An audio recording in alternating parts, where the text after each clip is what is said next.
Hello. My name is Inigo Montoya. You killed my father. Prepare to die.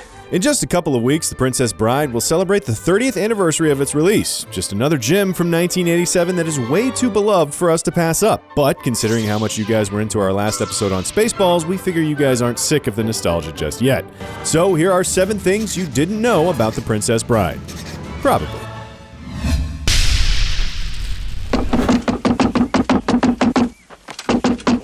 What? Sure, The Princess Bride is a super famous movie classic now, but that didn't spare it from being in development hell for so long that William Goldman, who wrote the book and the screenplay, was convinced the film would never get made. That would be inconceivable.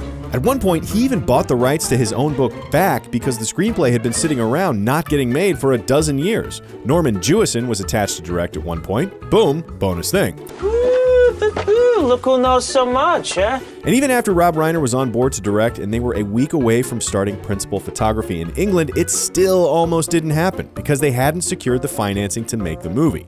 It only came through at the absolute last minute, before the cast and crew headed to London. In other words, it's basically a miracle that The Princess Bride ever got made at all, let alone turned out as great as it did. That's wonderful. Development hell and financing weren't the only challenges that The Princess Bride faced. Nailing the casting was critical, and if some had had their druthers, we would have had a very different movie. Inconceivable. For one, Fezzik was almost played by Arnold Schwarzenegger. What? Though William Goldman had always written the part with Andre the Giant in mind, ironically, in the 70s, Arnold was way more gettable than Andre. Andre was busy with his pro wrestling career, whereas Arnold was actually interested in the role early on. But by the time they finally got around to making the film, Arnold had become way too famous. And by that, I mean he'd become way too expensive. They even offered the role to Kareem Abdul-Jabbar at some point, but he was too busy with the NBA. With Andre being over 7 feet tall and some 500 pounds, it was pretty clear that no one else on Earth could really have played that part. It's my fault being the biggest and the strongest. I don't even exercise.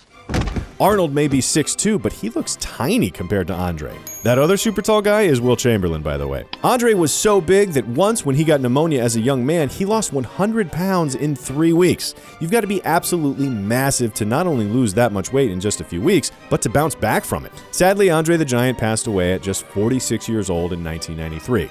And with those super sad bonus things, let's move on. The greatest professional athlete. All that wrestling in the 70s and 80s wasn't the best thing for Andre the Giant's back, which made some of the stunts on set a lot trickier to do.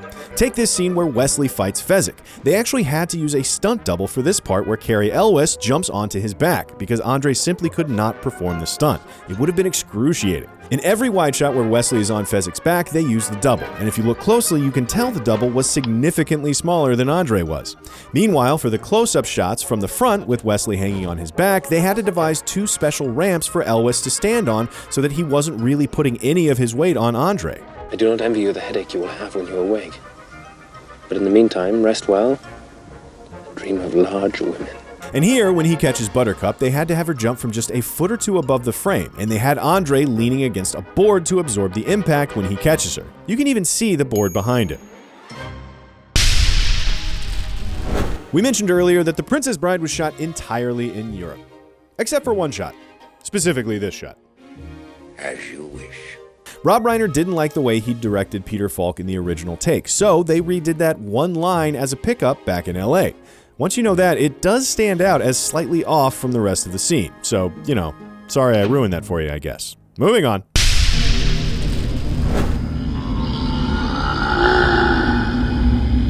It's not that bad. Here's the thing about the ROUSs. Rodents of unusual size? I don't think they exist.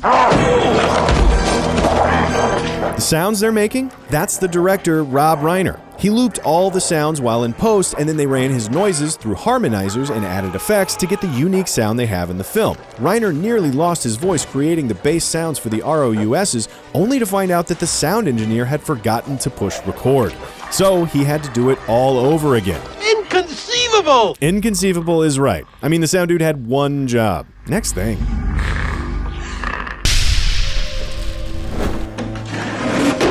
Got to 50! Andre the Giant had his back issues, but he wasn't the only one working through some intense pain on set. In this scene, Cary Elwes was barely able to walk because he'd been in a dune buggy crash the day before, which nearly broke his ankle. If you look closely, you can see how carefully he's walking, and when he lowers himself to the ground, he does it in a way that avoids putting any weight on his busted ankle.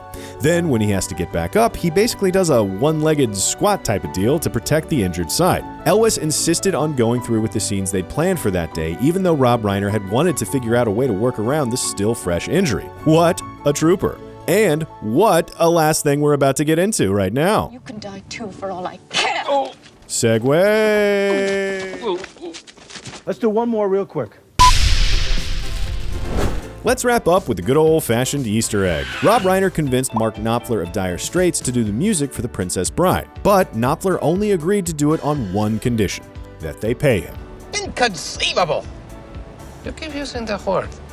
I don't think it means what you think it means. Well, I guess it was technically two conditions, because he also demanded that Reiner find a way to have the hat he wore in This Is Spinal Tap appear somewhere in the movie. And there it is, on the lamp in the grandson's, aka Fred Savage's, bedroom.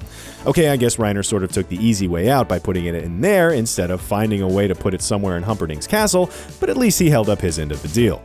That's it for us today, but we've got some leftover things we didn't have time for today. So if you guys do want a part 2, hit the thumbs up and we will do as you wish. Thanks for watching, and subscribe to CineFix for more true-ish things about movies and, frankly, not often enough about Kareem Abdul-Jabbar, right here on Things You Didn't Know. The end.